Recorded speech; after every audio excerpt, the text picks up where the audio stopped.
سامعین، جس ہستی کے دامن میں محبتوں کے سوا اور کوئی چیز نہیں ہوتی اس ہستی کو ماں کہتے ہیں۔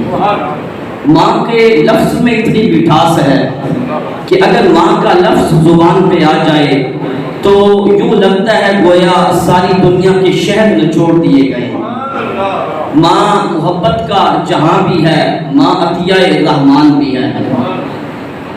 میرے رب نے ماں کو اتنا مقام دیا ہے کہ اگر ماں روٹھ جاتی ہے تو رب روٹھ جاتا ہے۔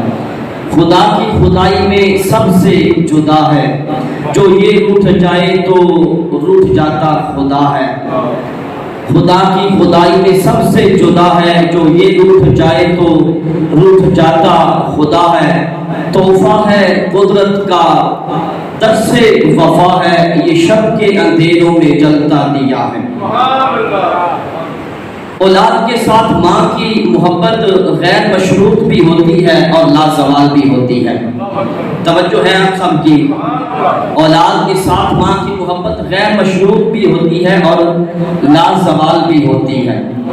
کچھ لفظ ایسے ہوتے ہیں کہ جو اپنے اندر بڑی تاثیر رکھتے ہیں، اگر وہ لفظ زبان پہ آ جائے تو زبان کی چاشنی کے ساتھ ساتھ دل بھی سرشار ہو جایا کرتا ہے۔ ان کے الفاظ میں سے ایک لفظ ماں بھی ہے۔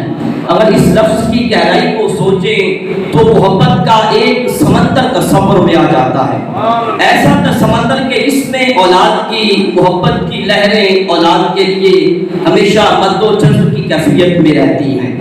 یہ ماں ہی وہ ہستی ہے کہ اس کی کوکھ سے بڑے بڑے عظیم انسانوں نے جنم لیا ہے۔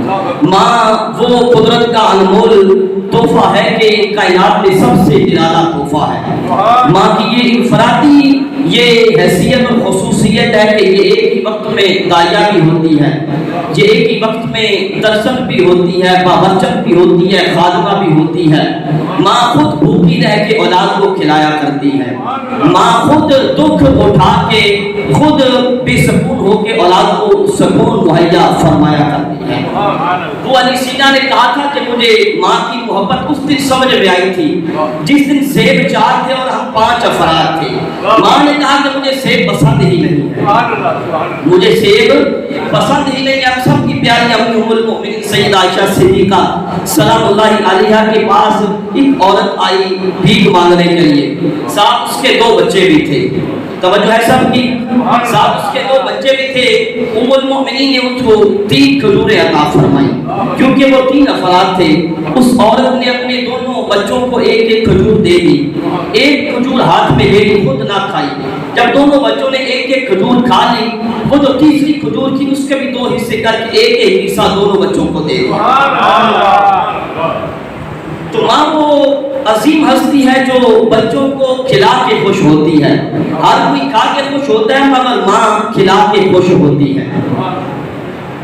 ایک نادان اور احمق شخص اپنی حماقت کا واقعہ بیان کرتے ہوئے کہتا ہے کہ میری ایک ماں تھی، اس کی ایک ہی آنکھ تھی، لیکن اپنی ماں کی ایک آنکھ کی وجہ سے میں بڑی مرتبہ شرمندگی کا سامنا کر چکا تھا۔ اگر کوئی پوچھ لیتا کہ یہ ایک آنکھ والی تیری ماں ہے تو پھر تو مجھے اتنی شرمندگی ہوتی کہ اس کو الفاظ میں بھی بیان نہیں کیا جا سکتا تھا۔ اور میری ماں نے گھر کے اخراجات چلانے کے لیے ایک پرائمری اسکول میں باورچی کا کام اختیار کر رکھا تھا۔ میری ماں باورچی کا کام کرتی تھی اور ایک دن میری ماں میرے کلاس روم میں آ گئی تاکہ میرے بارے میں معلومات حاصل کریں کہ میں پڑھنے میں بھی دلچسپی لیتا ہوں یا ساری توجہ میری کھیل کود کی طرف ہی ہے۔ میرے اساتذہ سے معلوم کرنے کے لیے آئی تو کہتا ہے کہ اپنی کلاس روم میں دیکھ کے اپنی ماں کو میں اپنے اندر ہی اندر اپنی ماں کو کوس رہا تھا کیونکہ شرمندہ ہو رہا تھا۔ کہتے ہیں اگلے دن آیا، کلاس میں بیٹھا ہی تھا، ایک کلاس فیلو میرے پاس آ گیا۔ اس نے آ کے مجھے کہا کہ وہ جو کل ایک عورت ایک آنکھ والی آئی تھی وہ تیری ماں تھی؟ کہتے بس یہ سننا تھا کہ میں تو شرم کے مارے پانی پانی ہو گیا اور اپنے دل ہی دل میں یہ کہہ رہا تھا کہ یہ دن دیکھنے سے پہلے میں مر چکا ہوتا، میں مر کیوں نہ گیا ہوتا۔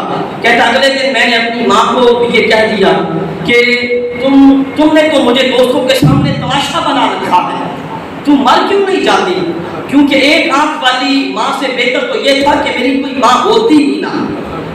آج ہم اگر اپنے معاشرے میں نگاہ دوڑائیں نا تو ایسے ناسور ہمارے معاشرے میں بھی موجود ہیں، اس طرح کے ناسور ہمارے معاشرے میں بھی آپ کو مل جائیں گے، مگر ایسے کمینے اپنے ماں باپ کے ساتھ ایسا رویہ اختیار کرنے والوں کے لیے یہ دن دیکھنے سے بہتر تھا کہ پہلے ہی مر چکے ہوتے تھے. اپنے ماں باپ کو اس طرح کے الفاظ کہنے سے پہلے وہ خود مر چکے ہوتے تو ان کے لیے یہ بہتر تھا. حضرت طلحہ بن علی رضی اللہ تعالیٰ عنہ فرماتے جانے کائنات نے فرمایا, آقا کریم نے فرمایا, اگر میں اپنے والدین کو یا ان دونوں میں سے کسی ایک کو پاتا, توجہ سے سننا میرے آقا کا فرمان, مصطفیٰ جان رحمت نے فرمایا میں اپنے والدین کو یا ان دونوں میں سے کسی ایک کو پاتا, میں نماز عشاء بھی شروع کر چکا ہوتا, سورۃ فاتحہ بھی پڑھ چکا ہوتا, پھر میرے والدین مجھے یا محمد کہہ کے پکار دے تو میں لبیک کہہ کے ضرور ان کا جواب دیتا. رب کی نماز پڑھ رہا ہوتا, سورۃ فاتحہ بھی شروع کر چکا ہوتا, نماز کی عشاء کی ہوتی, میرے ماں باپ مجھے بلاتے تو اپنے ماں باپ کو لبیک کہہ کے ضرور ان کا جواب دیتا.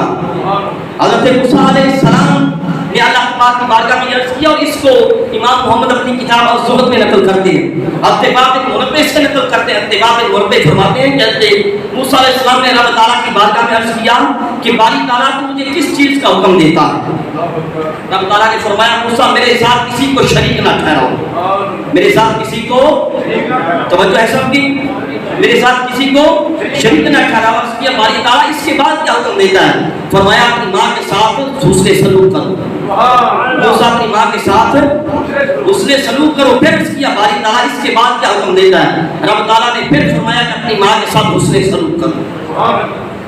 اتباع المربع فرماتے ہیں کہ والدین کے ساتھ حسن سلوک بندے کی عمر میں اضافہ کر دیتا ہے. جو چاہتا ہے کہ اس کی عمر لمبی ہو جائے, اس کی عمر میں اضافہ ہو جائے, اپنے ماں باپ کی خدمت کیا کرے, اپنے ماں باپ سے دعائیں لیا کرے, اپنے ماں باپ کے ساتھ اس نے سلوک کرے اور اچھا سلوک کرے.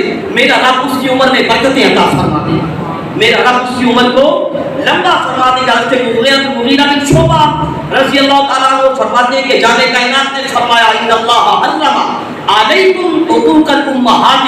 مصطفیٰ جان رحمت نے فرمایا کہ رب نے تم پہ تمہاری ماؤں کی نافرمانی حرام کر دی. اللہ اکبر. رب نے تمہاری ماؤں کی نافرمانی تم پہ کیا ہے؟ حرام کر دیا. حضرت ہشام بن حسان فرماتے ہیں, اور اس کو امام ابن جوزی کتاب البر والصلۃ میں نقل کرتے ہیں. سننا اللہ دھیان سے. حضرت ہشام بن حسان کہتے ہیں میں نے حضرت خواجہ حسن بصری رضی اللہ تعالیٰ عنہ سے پوچھا, یہ وہ شخصیت ہے جو مولا کائنات مولا علی شیر خدا کے خلیفہ اعظم ہیں, جنہوں نے مولا علی شیر خدا سے فیض لیا, جنہوں نے مولا کائنات کے چہرے کو دیکھا ہے. میرے حضور نے فرمایا علی کو دیکھنا بھی عبادت ہے.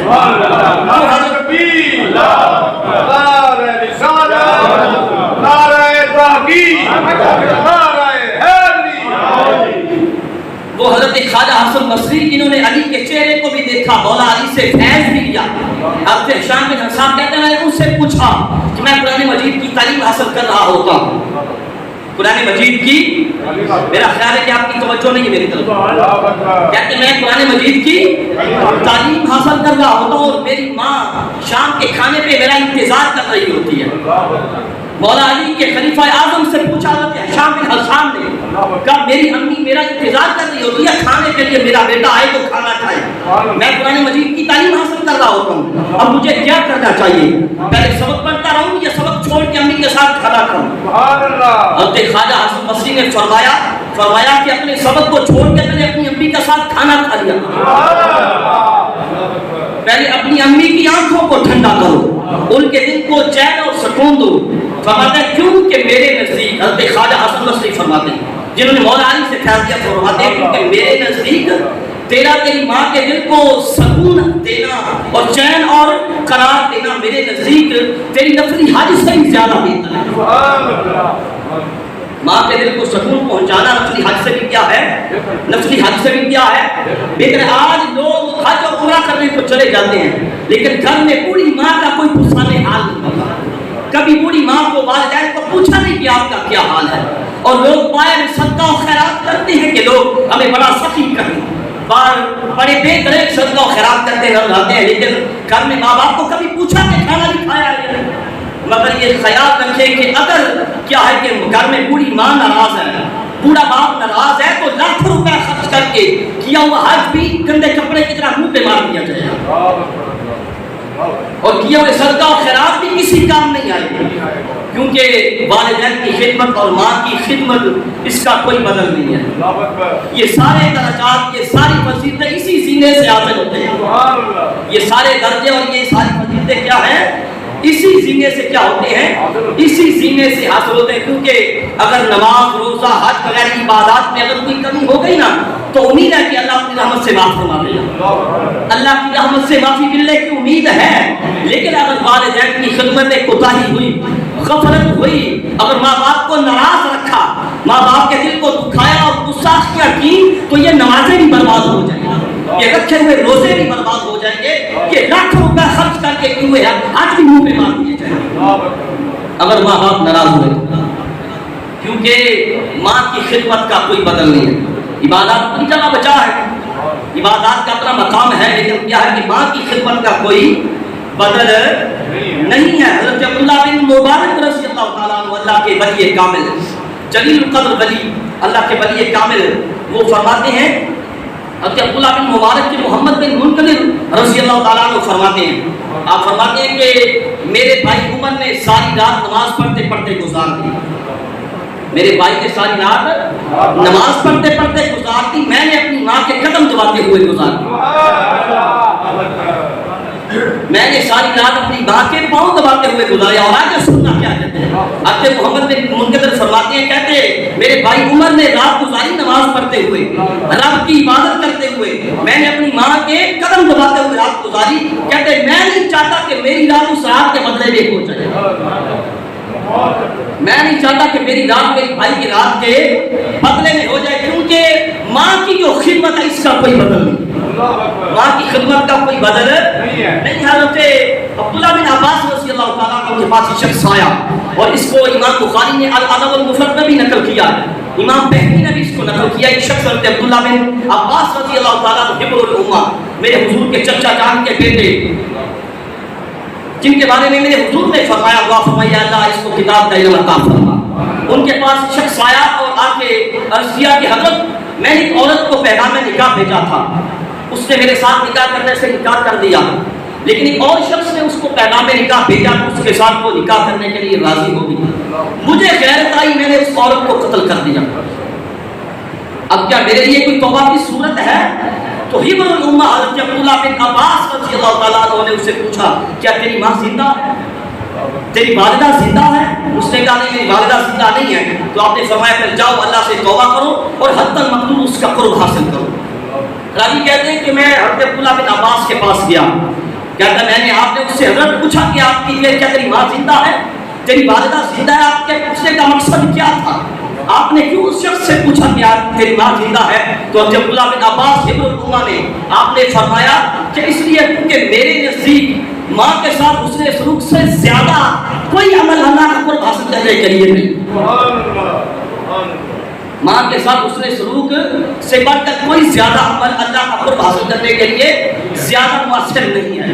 یہ کون کہہ رہا ہے؟ حضرت عبداللہ بن عباس رضی اللہ تعالیٰ عنہ حضور کے چچا جان کے بیٹے۔ تو کیا ہے کہ ماں کی خدمت کا کوئی بدل نہیں ہے۔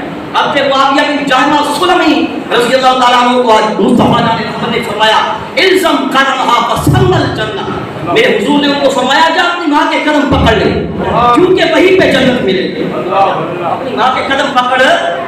توجہ ہے سب کی؟ یہ میرا خیال ہے آپ یہ بیماری ہمارے اندر تو نہیں ہے کہ ہم سن کے اندر ہی اندر جل رہے، یہ کوتاہیاں ہمارے اندر موجود ہوں، یہ بیماریاں ہمارے اندر جنم لے رہی ہوں۔ اگر بیاں اس سے پہلے ہیں تو آج ان کو نکال کے جانا ہے، جاتے ہی ماں کے قدموں کو پکڑ لینا، اگر ماں ناراض ہے باپ ناراض ہے تو جاتے ہی ماں باپ کے قدموں کو تھام کے ان سے پچھلے گناہوں کی معافی مانگنی ہے اور رہنا ان کے ساتھ حسن سلوک کا عہد کرنا ہے۔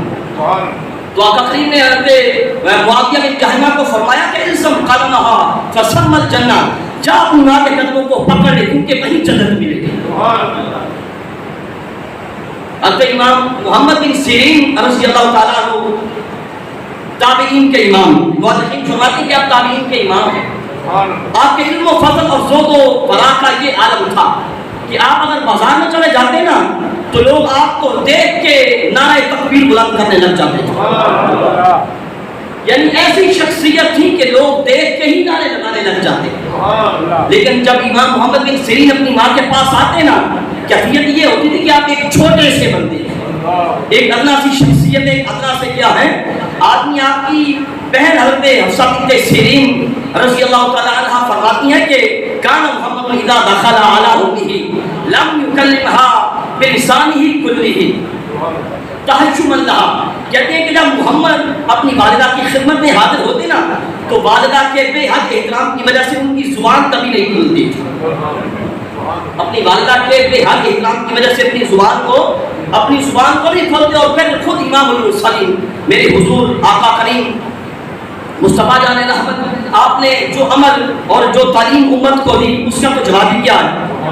اب ابو طفیل رضی اللہ تعالیٰ عنہ فرماتے ہیں کہ میں نے دیکھا آقا کریم اپنا کیا کہتے ہیں کہ جیرانہ کے مقام پہ گوشت تقسیم فرما رہے ہیں. جیرانہ کے مقام پہ امام الانبیاء گوشت تقسیم فرما رہے ہیں. کہتے ہیں ایک عورت آئی آپ کی بارگاہ میں، وہ حضور کے قریب آ گئی.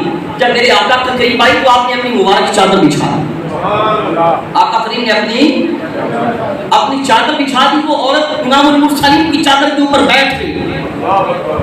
اب جب تو فیض فرماتے ہیں لوگوں سے پوچھا، صحابہ سے پوچھا یہ عورت کون ہے جس کے لیے امام المرسلین نے اپنی چادر بچھا دی. پھر وہ عورت آپ کی چادر پہ بیٹھ بھی گئی، یہ عورت کون ہے؟ تو صحابہ نے بتایا یہ وہ خاتون ہے جس نے حضور کو اپنا مبارک دودھ پلایا. نعرہ تکبیر، نعرہ رسالت، نعرہ تحقیق، نعرہ حیدری، نعرہ ختم النبوت، نعرہ ختم النبوت. کہ یہ وہ عورت ہے جس سے حضور کو اپنا دودھ پلایا ہے، یہ حضور کی رضائی والدہ ہے. تو میاں امام الانبیاء رضائی والدہ کے لیے چادر بچھا کے یہ بتاتے ہیں امت کو کہ جب رضائی والدہ کا احترام ایسا ہو تو سچی ماں کا احترام کتنا ہونا چاہیے، سچی ماں کا کتنا احترام ہونا چاہیے. اور پھر اگر والد کے احسانات کی بات کی جائے تو میرے حضور نے والد کے کا مقام و مرتبہ بتاتے اور احسانات کا ذکر کرتے ہوئے ابو ہریرہ رضی اللہ تعالیٰ عنہ اس سے راویہ تقریب میں فرمایا لا یجزی ولد والدہ. میرے حضور نے فرمایا کہ بیٹا کبھی اپنے باپ کے احسانات نہیں دے سکتا، اپنے باپ کے احسانات کا بدلہ نہیں دے سکتا سوائے اس کے کہ اس کا باپ کسی کا غلام ہو، اس کو اس سے خریدے اور اس کو آزاد کر دے. اس کے سوا اپنے باپ کے احسانات کا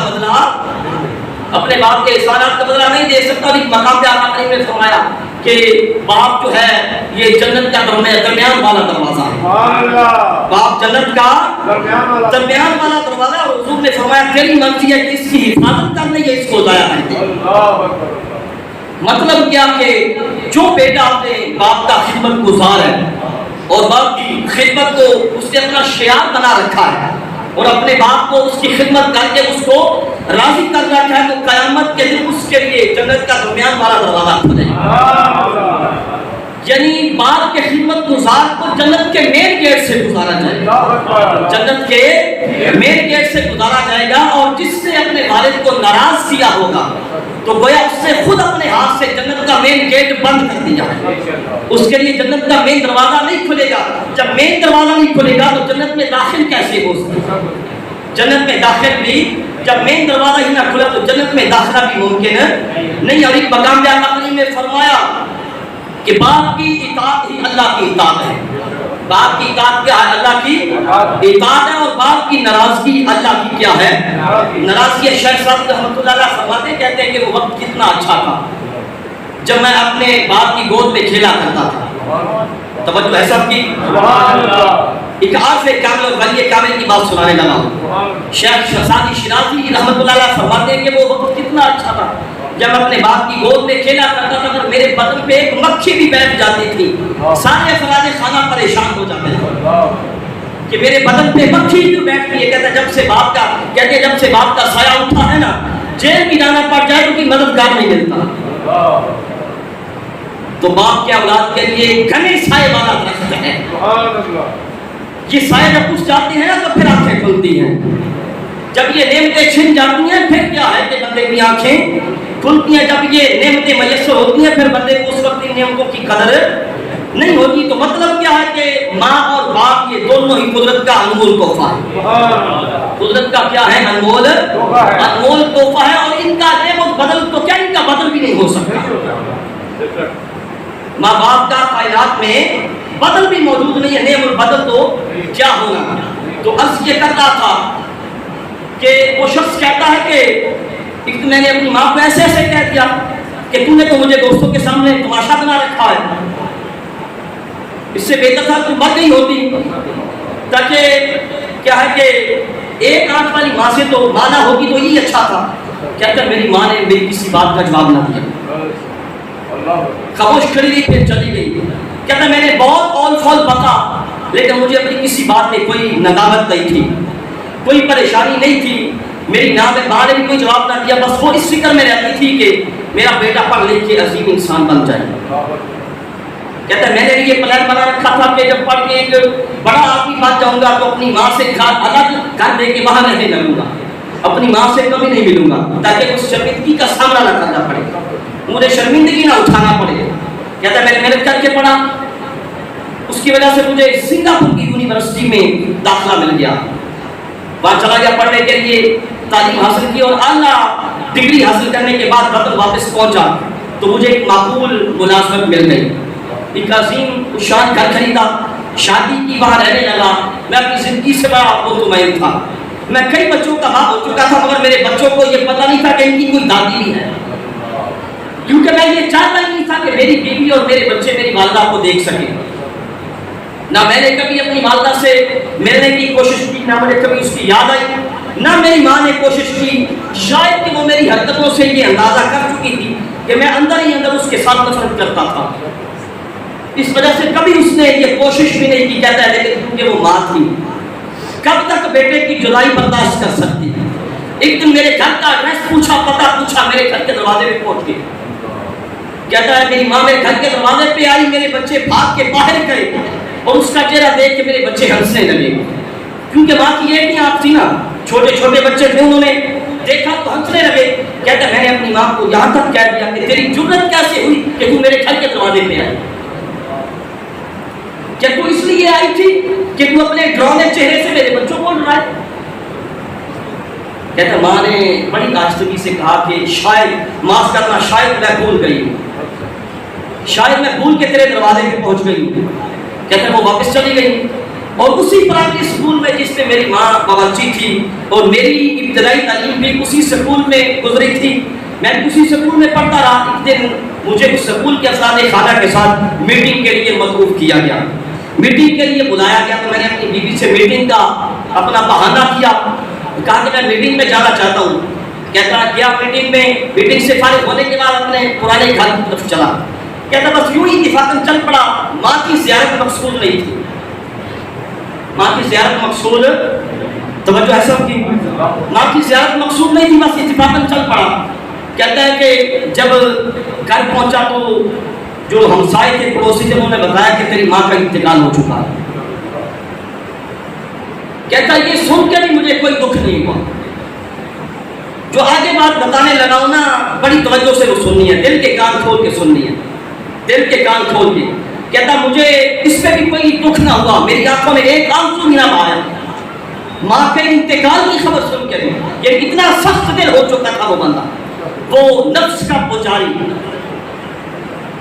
کہتا ہے پڑوسیوں نے کہا کہ تیری ماں یہ ایک خط دے کے گئی ہے، ایک خط دے کے گئی ہے۔ کہتا ہے میں نے اس خط کو کھولا، اس خط میں یہ لکھا تھا کہ بیٹا میں نے بڑی مرتبہ تم سے ملنے کی کوشش کی، لیکن مجھے یہ خیال آیا کہ تم پہلے ہی میری وجہ سے بڑی مرتبہ شرمندہ ہو چکے ہو، اور مجھے پتہ چلا کہ تم سکول کے افراد خانہ کے ساتھ میٹنگ کے لیے آ رہے ہو، مجھے اس پہ بڑی خوشی ہوئی، ملنے کی چاہت تھی، لیکن اس وجہ سے کہ تم پہلے شرمندہ ہو چکے ہو، لیکن میں بستر سے اٹھنا بھی چاہتی تو اٹھ نہیں سکتی تھی، یعنی لاچار تھی، کمزور تھی، بیمار، اٹھ نہیں سکتی تھی، اٹھنا چاہتی تھی، اور ساتھ کہا کہ بیٹا آج آپ کو ایک بات بتانے لگی ہوں جو میں نے آج تک تم سے چھپائی تھی، جو بات آج تک تمہیں نہیں بتائی تھی آج وہ بتانے لگی ہوں۔ آج ماں کے بے ادب ذرا دل کے کان کھول کے سنے کہ ماں کی محبت کیا ہے، اس ماں کی دل میں اولاد کی محبت کا کیسا سمندر منڈلا رہا ہے۔ کہا بیٹا بچپن میں تیرا ایکسیڈنٹ ہو گیا تھا، ایکسیڈنٹ کی وجہ سے تیری ایک آنکھ ضائع ہو گئی تھی، مجھے تیری آنکھ کی وجہ سے بڑا صدمہ ہوا، میں تیری آنکھ کی وجہ سے بڑی پریشان تھی، کمزور تھی، مجھ میں اتنی طاقت نہیں تھی کہ تیرے لیے آنکھ خرید سکتی۔ میں نے ڈاکٹروں کو کہا کہ میری ایک آنکھ نکال کے میرے بیٹے کو لگا دو، میں نے اپنی ایک آنکھ اپنے بیٹے کو لگا دو، تیرا آپریشن کامیاب ہو گیا۔ مجھے بے حد خوشی ہوئی، میں فخر محسوس کر رہی تھی کہ میری آنکھ نہیں رہی، کوئی بات نہیں، میرا بیٹا تو میری آنکھ کی وجہ سے دنیا کے قابل ہو گیا ہے۔ ہمیں اندازہ نہیں کہ ماں باپ کے دل میں ہماری محبتوں کا کیسا بے پایہ سمندر منڈلا رہا ہے۔ یہ کب یہ خود دنیا کے سامنے تماشا بننا قبول کر لیتے ہیں، ماں دنیا کے سامنے خود تماشا بن جاتی ہے، لیکن کبھی اولاد کی تکلیف برداشت نہیں کرتی، اولاد کی کمی کو برداشت نہیں کرتی۔ اسی طرح ایک اور لڑکا تھا، اس کی شادی ہوگی بڑی خوبصورت لڑکی کے ساتھ، اب بیوی پہ لڑکو ہو گیا، بیوی نے یہ بھی محسوس کیا کہ میرا شوہر مجھ پہ لڑکو ہو چکا ہے اور کبھی یہ میرے بغیر رہ نہیں سکتا۔ اب اس کی لڑکے کی ماں بوڑھی تھی، چند ہی دنوں کی مہمان تھی، جو بھی اسے دیکھتا اسے اس پہ ترس آتا، یعنی مطلب کیا ہے کہ وہ بڑھیا عورت اپنی بہو اور اپنے بیٹے کی خدمت کی مستحق، لیکن ساس کی خدمت کیا ہوتی ہے کہ اس لڑکی نے سیکھا ہی نہیں تھا، وہ خدمت نہیں کرتی تھی، بیٹا خدمت کرتا تھا مگر وہ بھی کوئی تسلی بخش نہیں، لیکن ماں کو بیٹے کی وجہ سے کوئی شکایت نہیں تھی، بیٹی کی طرف سے شکایت نہیں تھی، لیکن جو بہو تھی اس کی وہ کڑوی کو سہلی سنتی، لیکن کیا کہ حرف شکایت پہ زبان پہ نہیں لاتی تھی، یعنی بہو کی شکایت کبھی بیٹے کو نہیں کی تھی۔ لیکن بہو نے دیکھا کہ اتنے سال گزر گئے، اتنے سال ساتھ رہنے کے باوجود بھی میرا شوہر اپنی ماں سے نفرت نہیں کرتا، چڑھانے کے بعد بھی لاکھ چڑھانے کے باوجود اپنی ماں سے یہ چڑھتا نہیں ہے، نفرت نہیں کرتا۔ ایک دن وہ ڈرامہ رچایا، جب دیکھا کہ شوہر کے گھر آنے کا وقت ہو چکا ہے تو پریشان ہو کے بیٹھ کے منہ بنا کے بیٹھ گئے۔ شوہر نے آ کے، کیونکہ لٹو ہو چکا تھا، بیوی کا عاشق تھا، بیوی پہ لٹو ہو چکا تھا، پوچھا کہ کیا وجہ ہے، آج تو ہر روز کی طرح تو خوش نہیں ہے، آج تو پریشان نظر آ رہی ہے۔ اس نے کہا جہاں جس گھر میں یہ تیری بڑھیا ماں ہو وہاں کوئی خوش رہ سکتا ہے، وہاں کوئی ہنسی خوشی رہ سکتا ہے؟ کہتا بڑا ہو گیا، جتنا ہم نے ایک ساتھ رہنا تھا رہ لیا، بس اب جس گھر میں میں ہوں یہ اس گھر میں تمہاری بڑھیا ماں ہے، ہم ایک ساتھ رہے، یہ گزارا نہیں ہو سکتا، جتنا کرنا تھا ہونا تھا ہو گیا، بس گزارا اب نہیں ہو سکتا۔ جب اس نے بار بار یہ کہا اپنے شوہر کو، وہ تو پہلے بیوی پہ لٹو ہو چکا تھا، رات کے اندھیرے میں اپنی ماں کو کندھوں پہ اٹھایا، اس نادان بدبخت نے اپنی ماں کو کندھوں پہ اٹھایا اور ایک خونخوار درندوں والے جنگل میں جا کے پھینک دیا۔ بڑھیا رو رہی ہے، 2 منٹ کے بعد واپس آیا، بھیس بدل کے آواز بدل کے پوچھنے لگا کہ بڑھیا کیوں رو رہی ہے؟ اس نے کہا کہ اس وجہ سے رو رہی ہوں کہ میرا بیٹا اس جنگل میں، خونخوار درندوں کے جنگل میں مجھے پھینک کے چلا گیا ہے، مجھے خوف ہے کہ کہیں کوئی شیر اس کو پھاڑ کے نہ کھا جائے، کہیں کوئی شیر میرے بیٹے کو پھاڑ کے نہ کھا جائے۔ اس نے کہا کہ اس بیٹے کے لیے رو رہی ہو جس نے تیرے ساتھ ایسا سلوک کیا، تجھے اس جنگل میں پھینک کے چلا گیا، تو اس کے لیے بد دعا کیوں نہیں کرتی؟ اس نے کہا کہ بیٹے کی محبت بد دعا کرنے نہیں دیتی، بیٹے کی محبت بد دعا کرنے نہیں دیتی۔ اب چاہیے تو یہ تھا اس بڑھیا خاتون کی اپنی فکر ہوتی کہ کہیں کوئی درندہ مجھے نہ چیز پھاڑ کے کھا جائے، لیکن کیا کہ اپنی جان کی پرواہ نہیں ہے، بیٹے کی جان کی پرواہ ہے کہ اس جنگل میں کوئی شیر اس کو پھاڑ کے نہ کھائے۔